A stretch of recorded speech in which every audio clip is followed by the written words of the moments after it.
170 জন সচিব, উপসচিব, SP, DC এখনো কেন ডক্টর ইউনূসের ঘাড়ের উপরে বসে ষড়যন্ত্রে লিপ্ত? যে সচিব ভুয়া মুক্তিযোদ্ধা দিয়ে আওয়ামী লীগকে পরিচালিত কি করেছেন, এটা তো আমাদের কাছে জবাব দিতে হবে। সিন্ডিকেটের কজনকে আইনের আওতায় এনেছে?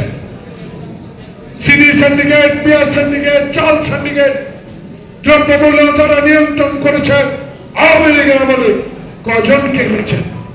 একজনকে তো এখনো আইনের আওতায় আনতে পারে।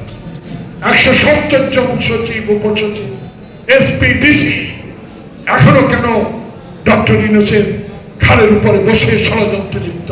কেন সচিবালয় আগুন? এসব ষড়যন্ত্র উদ্ঘাটন করতে এত দেরি কেন?